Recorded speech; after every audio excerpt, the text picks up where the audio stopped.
This channel is proudly sponsored by EraScapes. Check out their Patreon for audio dramas, free previews, and exclusive tiers featuring music, content creation, and all things related to professional creativity. You will find the link in the description and in the pinned comment. Hi! Welcome to this part of my review featuring Dames of Asstoria, the core rulebook. If you haven't seen the other parts of my review, featuring this tabletop RPG where you play as monster girls, experiencing high adventure in a world that doesn't fully accept them, please check out the playlist in the description below. This time we are going to talk about advanced combat actions as well as riding mounts. Characters can perform advanced combat actions like tripping and grappling. It's important to note that having more than 2 arms grants the bonus of an additional plus 1d10 to the grapple checks for every 2 arms that the character has past the first. Let's talk about some of these advanced combat actions. You have active dodge. Characters may increase their DC by 5 for every point of AP they spend on active dodge. Characters may spend a maximum amount of AP equal to their coordination on active dodge. Active dodge counts as a reaction and can use reactionary APs. There is also aim. Characters may aim their attack and gain plus 5 to hit for each point of AP spent on aiming. Characters may spend a maximum amount of AP equal to their perception on aiming. You also have catch.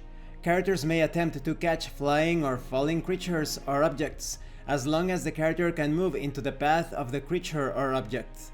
This action combines a movement action with an unarmed skill check and costs 2 APs to perform. Characters who do not wish to be caught may roll a coordination check opposing the catcher's unarmed check. And similar maneuvers happen in such a way.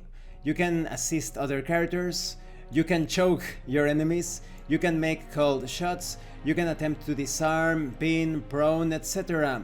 It all depends on the actions taken and the modifiers, depending on the context. There is everything from slam, tackle, trip, multi-wielding, you name it. Now when it comes to riding mounts, it is possible to acquire mounts in the world of Asstoria and to ride them gloriously into battle. When riding a mount, the rider and mount share 1 turn and initiative, controlled by the rider and using the rider's AP pool.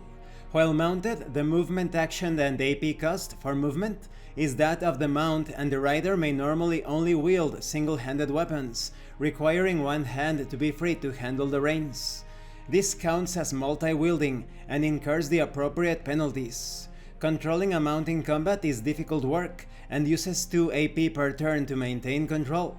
While mounted, the rider gains 1 additional damage die, equal to the damage die of the weapon, to all of their attacks. Additionally, being high up on a mount incurs a penalty to hit the rider from the ground or to hit ground targets from up high. And this concludes this part of the review. In the next part we are going to talk about environmental hazards. When it comes to these advanced combat actions and riding mounts, this is not about overwhelming the players. This is about handling any situation that the players come up with. Any sort of maneuver, tactic, action, it is all covered here. Of course you could simplify things, but it's great to know that the system has almost every situation covered. Thank you for watching this part of the review. Don't forget to leave a like, a comment, and subscribe. And thank you so much to those of you that are going the extra mile to support the channel. If anyone else wishes to further support the channel through PayPal or Direct RPG, the information will be in the description and in the pinned comment. This has been Abraham El Jaguar, a professional game master. If you want me to run a game for you, please check out the pinned comment as well. And remember, roleplay solves everything. Once again, thank you and see you later.